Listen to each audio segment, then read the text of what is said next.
players. tweaks because it's attacking enemies instead of hitting buttons. Yeah, like they were moving back after they got attacked, right? That seemed really interesting. It is interesting. Yeah, and then there's all the side. I forget. Someone in chat can maybe write it, but there is a great thing on the Steam store that explains how the mini games work, and I think you'd appreciate it, Pants. But I think the wording is perfect, and I can't think of it right now, and I'm setting up for the thing. By the way, our next race is going to be a really interesting one because we have Crate at 7 points, so Crate looks probably in, but we have Tough at 5, and then we have 3 of our current racers at 3.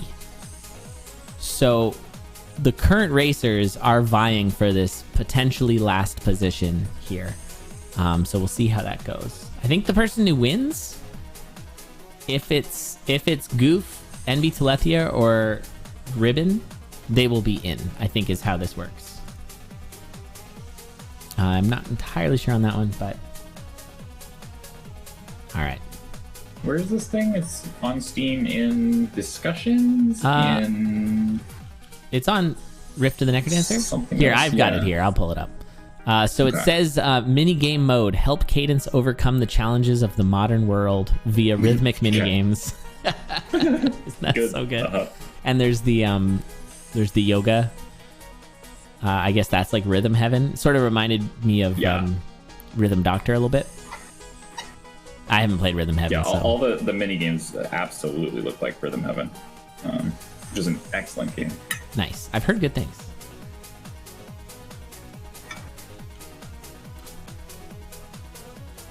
Yeah, and then there's boss battles that are like Punch Out.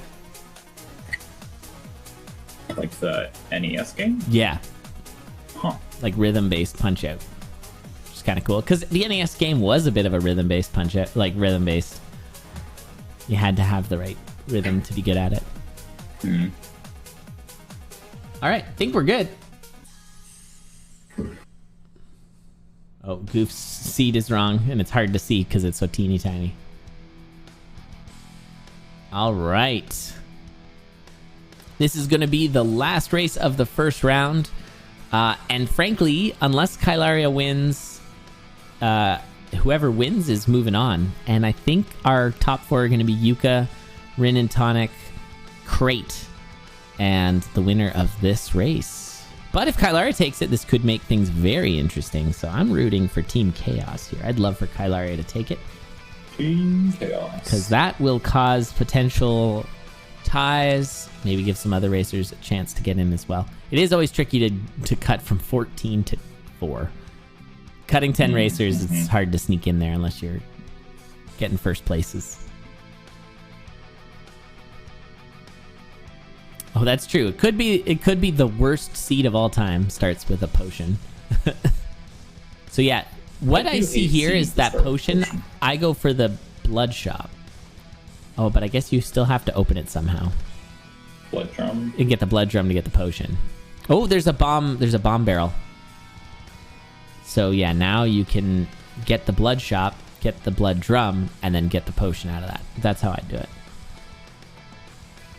I just hate 1/1 potions. It's like the longest possible potion to get, and you need your bombs for other stuff. I just reset. Oh! No, that was the wrong way, see? Ribbon Graph. So that one, No, Ribbon that's what I had to recommended. press the same button that the sword was pointing to do a reverse. But it just takes a long time to get used to. They were just resetting like I was recommending, but there's another 1/1 potion, so they should maybe reset again. There's also a dragon, so you could stomp it open too. I think you can actually stand in the corner. The thing that you innate want to not stand in the corner when you're fighting the blood shopkeeper, but I think if you stand in the corner, it's yeah. Oh yeah, because you could 180. You can just 180 slash those 3 tiles. You sure can. Mm-hmm. That trapdoor. Okay, so here's the thing that I'm going to go out on a limb and say I have not seen people master as much as I've tried to master, and it's the time-based spike traps. I know there's other people who are good at... Ooh, darkness transmute. Okay. I think we're going for a big dig. Do people not use those? Those are great. But they're great because, yeah, it's not that complicated. You just jump at it when the spikes are up. So, and also all spikes on the floor are synced to the same parity. So if you can jump on one and never change your parity, you can jump on all of them. Right. And once you recognize your parity, it's similar to the red bat, where you're either always safe or never safe. And that's really helpful. And in that case there was a trapdoor you could get to just by walking over it.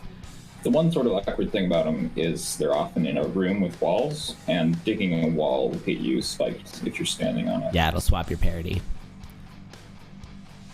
That's true. Ooh, man, this is a start. Darkness transmute. Yeah, so we got the darkness transmute, and that build that we can see for Goof is pretty spectacular. Oh, wow, yeah. Oh, but Telethia has the Ring of Frost, which is really good with this character. Because you hit so many enemies, Ooh, you can just be safe. And everything's 2 shots. Huh. So you're just like, bromp, bromp, everything's dead.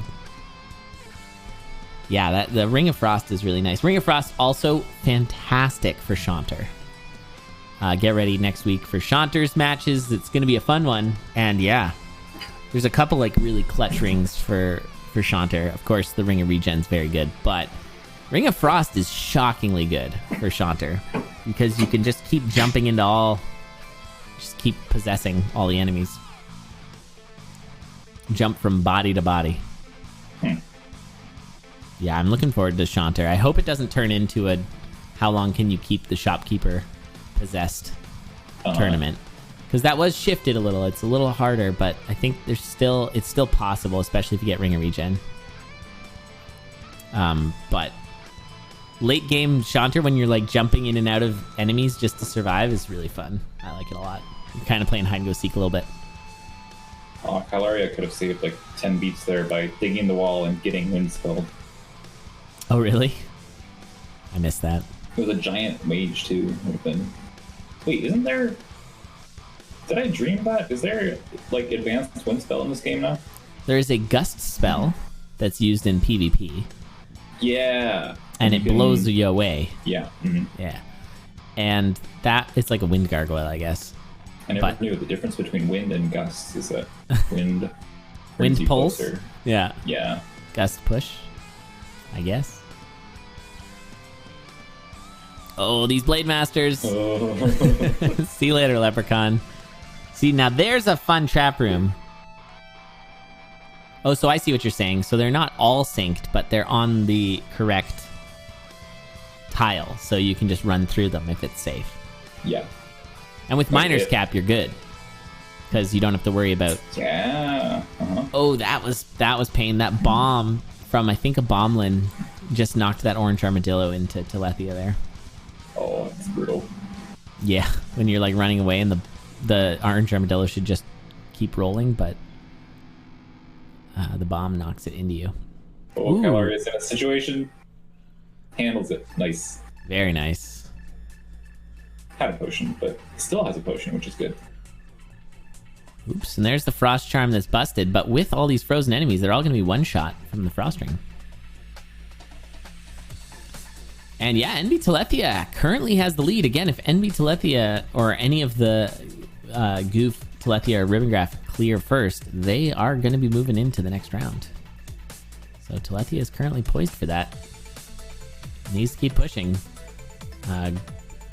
Goof and Ribbon need to pick up the pace, but honestly, Telethia is firing through this. Like, Telethia's pace is fantastic. That's that sure is zone 5. Scooting by it. How do you get there? Yeah. This is a quick run.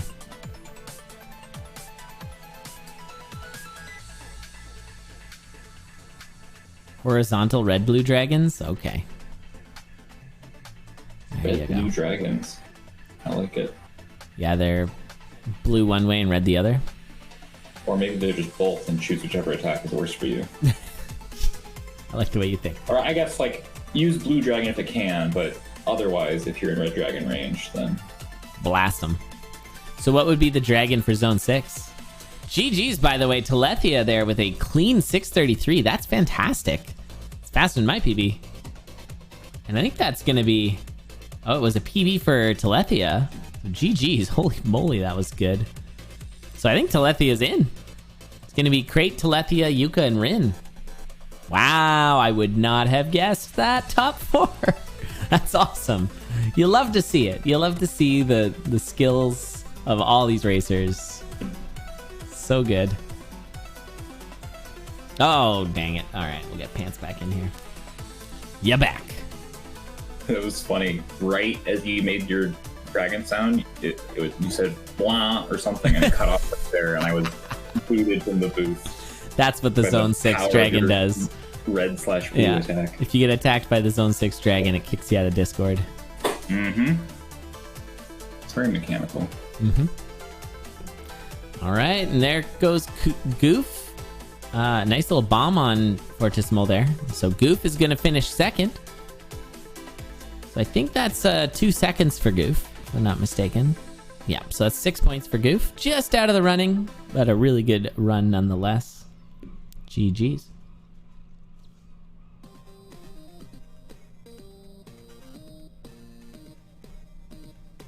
And yeah, we got a bit of a race here between Kailaria and ribbongraph. See who wins it. Kailaria a little bit ahead, about to go down to 5-3. ribbongraph just here finishing up 5-1. And quite a bit more damage for Kailaria. Yeah, 6 points is out of the running.